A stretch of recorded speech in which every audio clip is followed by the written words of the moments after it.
गोदी मीडिया है या जो मेन मीडिया जिसे कहते हैं तथाकथित मेन मीडिया, उसके द्वारा बेशक सरकारें जो है इस प्रचार प्रसार को छुपा ले, हिंदुओं की करतूत को छुपा ले और बौद्धों की जो विरासत है उसको छुपा ले, लेकिन सोशल मीडिया के माध्यम से पूरी दुनिया में संदेश जा रहा है कि किस प्रकार से हिंदू लोग मस्जिदों को तोड़ रहे हैं, गिरजाघरों को तोड़ रहे हैं, किस प्रकार से बौद्ध विरासतों पर, प्रत्येक बौद्ध विरासत पर जो है कब्जा करने पे लगे हुए हैं।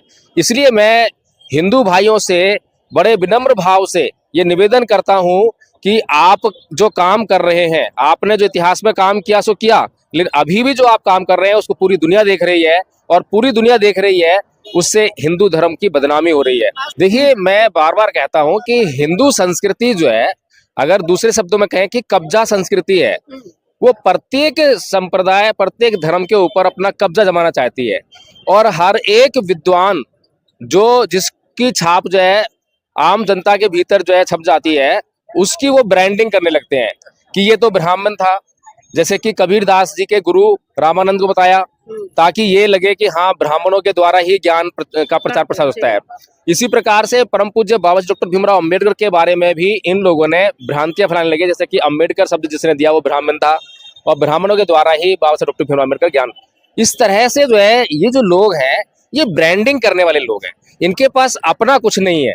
ये इनके पास अंबेडकर नहीं है, इनके पास भगवान बुद्ध नहीं है, इनके पास कांसीराम नहीं है, कबीर नहीं है, रैदास नहीं है, इनके पास एक भी ऐसा महापुरुष नहीं है जिसके ज्ञान के जरिए ये अपने आप को आगे लेकर जा सकें।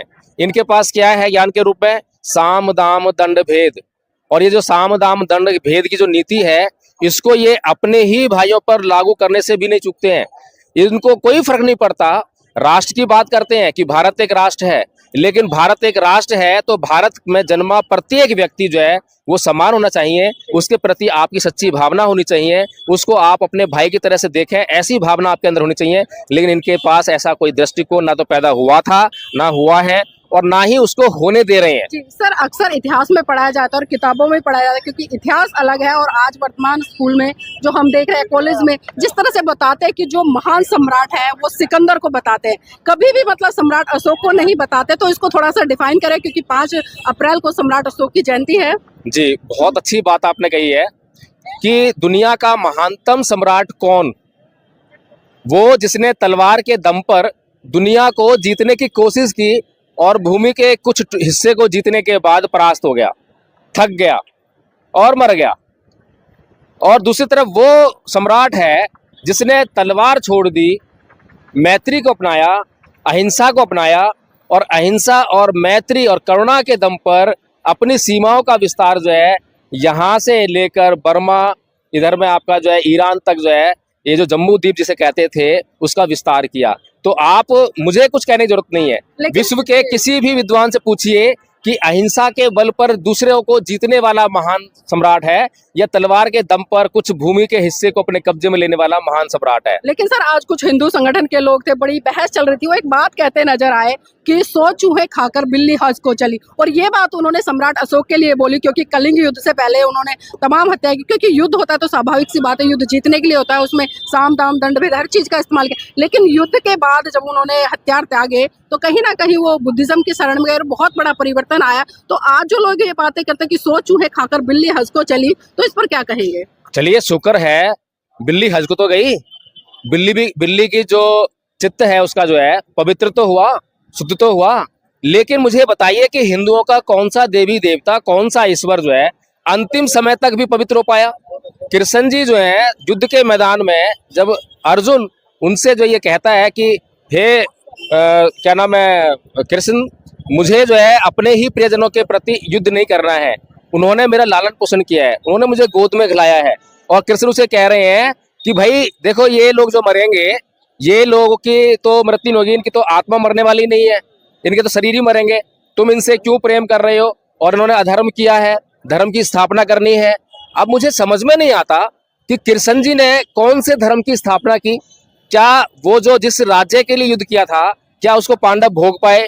तो कृष्ण जी ने वहां पर जो आत्माओं को कह रहे हैं कि आत्मा मरती नहीं है, और दूसरी तरफ कहते हैं कि शरीर कुछ करता नहीं है, अरे शरीर कुछ करता नहीं है, आत्मा सब कुछ करती है, तो आत्मा को मारना चाहिए था, और आत्मा मर नहीं सकती है तो किसको मार रहे हो? मतलब इनके सिद्धांतों में इतनी बेसिक, इतनी भारी गड़बड़ी है कि कोई बच्चा भी इनके सिद्धांतों को थोड़ा सा जांच करने बैठे तो वो एकदम से नकार देगा। लेकिन सर बिल्कुल, भगवान बुद्ध कहते हैं कि कोई चोर है तो वो चोर एक अपराधी तो है, लेकिन अपराधी होने के साथ में वो बीमार है, और बीमार का इलाज करना चाहिए। यही बुद्धिज्म है, और यही मैं बात जो है प्रत्येक बौद्ध को समझाना भी चाहता हूँ कि प्रत्येक बौद्ध को ये समझना चाहिए कि बुद्धिज्म जो है चित्त की बीमारी पर आधारित है, चित्त की बीमारी का इलाज करता है। जो बौद्ध अपने चित्त को शुद्ध करने में ना लगे, जो बौद्ध अपने चित्त पर काम ना करे, तो वो बुद्धिस्ट हो ही नहीं सकता। वो केवल एक दिखावे का प्रतीकात्मक बुद्धिस्ट हो सकता है, लेकिन असली बौद्ध नहीं हो सकता। इस महाविहार पर जिन लोगों का कब्जा है, वो लोग जो है उनकी संस्कृति इस देश के लिए, इस देश की आबो हवा के लिए बहुत गंभीर खतरा है।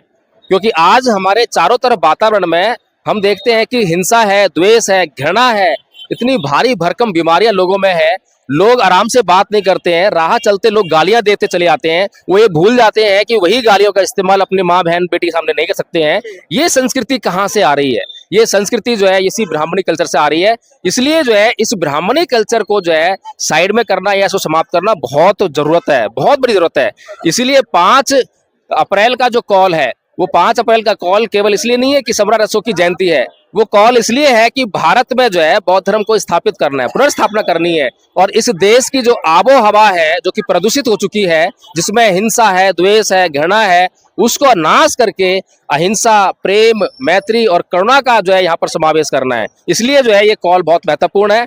मैं यही कहना चाहूंगा, जितने लोग ये वीडियो देख रहे हैं वो भारी से भारी संख्या में पूरी दुनिया के जिस कोने से भी आने में सक्षम हो, आ सकते हो, जिनके पास जैसा भी सामर्थ्य हो, वो इस आंदोलन में अपनी 5 तारीख को भागीदारी जो है जरूर सुनिश्चित करें। जी बहुत बहुत धन्यवाद। तो साथियों मैं चाहूंगी जिस तरह से अभी सर ने अपील किया, तमाम लोग अपील कर रहे हैं, लामा जी ने अपील किया बड़े स्तर पर, क्योंकि 5 तारीख को यहाँ पर सम्राट अशोक की जयंती के साथ साथ में जो बुद्धिज्म है उसको भी कहीं ना कहीं स्थापित करने का काम किया जाएगा। तो मैं चाहूंगा इस वीडियो को लाइक करें, शेयर करें और कमेंट करके अपनी प्रतिक्रिया जरूर दें।